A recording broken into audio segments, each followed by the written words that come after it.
I'm discussing the Titanic flaw that I have seen with the death penalty that I believe is foundational. And so if the death penalty were a ship, it is one that is slowly sinking beneath the waves of public acceptance because, as according to Gallup polls, it is currently at a 50-year low in a acceptance by the American populace. 55% of America accepts the death penalty. And another poll from 2019 shows that when compared with life without parole, the acceptance rate is 60% prefer that compared to the death penalty. So people don't really want to use the death penalty. And when we look at state legislation, 23 states have already outlawed the use of the death penalty, which is only 1% below the precedent set already in the Supreme Court via Atkins versus Virginia to 47%, which is required to ban certain death penalty practices. And 3 states have a governor-imposed moratorium on executions, which kind of shows the direction we're heading in that regard. And I don't think this is like going to be the iceberg that sinks the ship because it's already sinking. There are like just fundamental flaws with its design that make it so it can't be saved. And I will be using the 4 principles of punishment to sort of analyze this as for us in the legal community, that's how we decide whether or not a punishment is ethical. So those are incapacitation, rehabilitation, deterrence, and retribution. The first 3 are very consequentialist and like utilitarian in thinking of if we do this, we get something out of it, whereas retribution is deontological in thinking.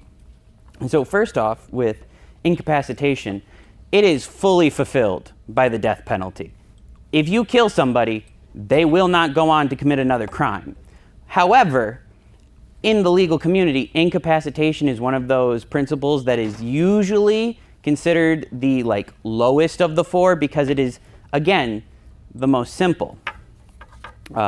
Moving on to rehabilitation. This one is a personal favorite of mine when it comes to principles because I, from a criminological root, believe in the root causes theory of crime. So for those that don't know, that's not that the person who commits the crime is a bad person or they have some moral flaw with them that causes them to commit the crime. There was some societal failing along the way for a majority of crimes. Like, you're not robbing someone because you want to rob them. You're robbing them because you're poor. So in that regard, I believe that the state usually has a duty to then fix those problems rather than just punishing the victims of those problems. And so what do you think Rehab says about, what positive things would they say about the death penalty?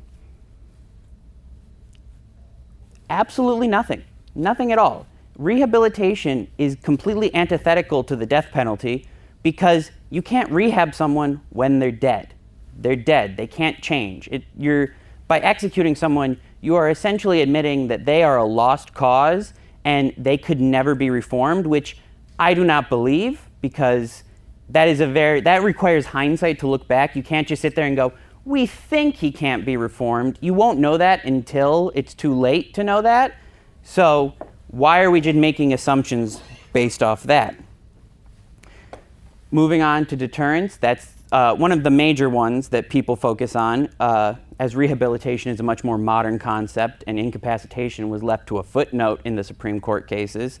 There are 2 fundamental key issues with this that play at the core of deterrence as a concept.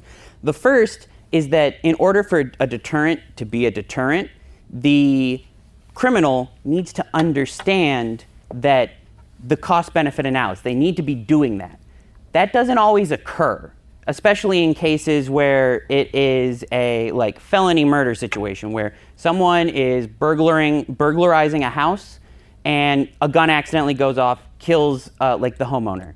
They would be eligible for the death penalty because of felony murder clauses, and yet they didn't do the cost-benefit analysis of sitting there going, should I murder this person? That is what deterrence requires. And it also, deterrence, in order to be effective, need to be swift and certain. The death penalty is not swift. People will sit on death row for years and decades waiting for their sentence to come through. Sometimes it never does, which is why it's also uncertain. a lot of death penalty sentences are commuted before we get anywhere close to execution because there was a mess up somewhere in the system. There was a right violated. Evidence wasn't actually the proper evidence. And so just based off those two flaws, you can't have it be an effective deterrent. Also, research is very iffy here, as some says it is a deterrent, but most says there's absolutely no effect. It's just sort of a thing that exists. When comparing crime rates in states that have the death penalty to crime rates in states that don't, they're practically the same. So it doesn't work that way. And now moving on to retribution. Again, this is the deontological one. So the other ones you can sit there and go, it doesn't do the thing it's supposed to do, or it does do the thing it's supposed to do, but the thing it's supposed to do is not important. Here, retribution is based on the idea of an eye for an eye. So the death penalty seems like it would be fulfilled here. Life for a life. That's very basic. X equals X. Basic math. However, there's a key issue there in that we don't just sentence someone to death, they also then have to spend all those years on death row. That's additional punishment that they are being inflicted because just as a byproduct of their sentence. So really we get X equals X plus death row time, which means that they're being punished more than they deserve.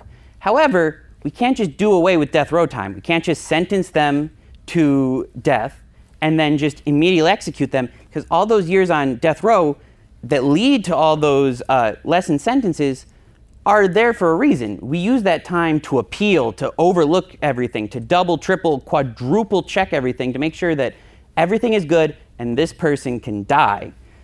So we can't do away with it. It's a necessary thing in order to ensure that justice is fulfilled. So we need to come up with some other solution to this problem to balance out the equation. And what you would have to do is just bring in the fact that maybe the person who is executed has less societal value than the person who died, as well as the amount of time on death row. That leads to the problem of now we are making it so if someone who is socially rich kills somebody, that person won't be executed, even if they do it the exact same way as somebody who is socially poor does it.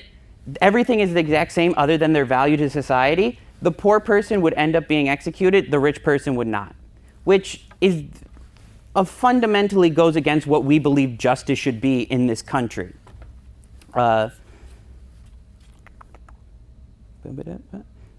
Also, it's just another system to justify, here's where it was. Sometimes it can be justified to actually do that. However, that only comes into play when we are correcting injustices of the system already. When the system has already come in and brought in and been like, we are going to give this person preferential treatment, then we are justified in coming back and bringing it back into the system in order to correct those past injustices and make things better. Another potential issue that arises is if we're going with a life for a life, X equals X, what happens when people kill more than one person? Then it's 2X equals X, and so the person is more deserving. Like, this is the highest possible punishment we can get them if you believe that, like, the value of a life is infinite. If we're assuming that here, we have to kill them. That is the only option that we can potentially do to balance this. However, we don't judge crimes based off that in this country. If you killed John and Jane Doe, you do not get sentenced for the murders of John and Jane Doe. You get the murder of John and Jane Doe. You get sentenced for two separate murders. So even if they deserve it for both of them, you would have to unjustly punish them for each specific one by giving them the death penalty for both of them.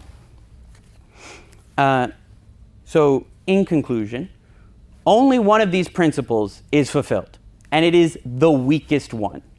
All others have fundamental issues that explain why it can't be fulfilled. And yeah, I'm good. Good. Thank you. That's possible.